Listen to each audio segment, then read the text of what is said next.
अस्सलाम वालेकुम याली मदद दोस्तों मामा जी पांजी सिंगर सोनी नास मां आशा जी हिकिड़ी अहिड़ी मेंबर आहियां जेका ज़िम्मेदार मेंबर आहे गैर ज़िम्मेदार मां न आहियां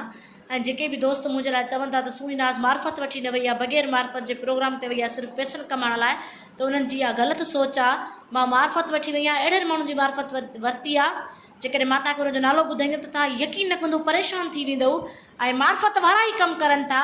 जेके बि असांजा फ़नकार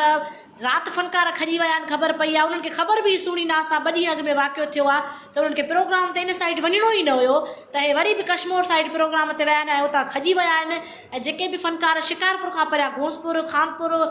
कश्मीर साइड वञनि था कदोकोट खां परियां त उहे प्रोग्रामनि ते न वञनि भली केर बि मार्फत ॾे तोड़े तव्हांजे घर जो भाती मार्फत ॾे न तव्हां त बि प्रोग्राम ते न वञो। मां कीअं धकिजी वियमि मां बि इन जे करे धकिजी वियमि त मां पंहिंजे इहे सम्झो घर जी मार्फत वरिती आहे ऐं प्रोग्राम ते वई आहियां मां हुते धकु खाधो आहे त जेके बि फ़नकार मार्फत वठी करे प्रोग्राम ते वञनि था उहे मार्फत वठी बि प्रोग्राम ते न वञनि। वराए महिरबानी पंहिंजे लाइ न सोचो पंहिंजी फैमिली लाइ सोचो पंहिंजे अबे लाइ सोचो पंहिंजी अम्मा जे लाइ सोचो त उन्हनि सां कहिड़ी तकलीफ़ हूंदी उन्हनि खे कहिड़ी हालत ईंदी तव्हांजे खजी वञण खां पोइ ऐं इहे फ़नकार इन्हनि बारे में नथा सोचनि सिर्फ़ु इहे सोचनि था असांखे पैसा कमाइणा आहिनि जीअं मां चवां बि वेंदमि त मुंहिंजो रोज़गारु थींदो ऐं वञण खां पोइ जेका तकलीफ़ मूंखे पहुती ऐं त अलाह जो शुक्र हुयो मां वापसि मोटियमि मुंहिंजो टुकुर अघाणो मां वापसि मोटियमि पर सभिनी सां क़िस्मत साथ बि न ॾींदी आहे। ऐं हीअ मैसेज मां उन्हनि फ़नकारनि खे ॾियणु चाहियां थी त धाड़ेल वाज़े करे ॿुधाइनि था मूंसां फ़ोन ते ॻाल्हाइनि था मूंखे ॿुधाइनि था त बाबा असांजो 20 फ़नकारनि जो टारगेट आहे 20 फ़नकार हुजनि अदाकार हुजनि असां 20 खे खणंदासीं त बि फ़नकारनि खे मां जॾहिं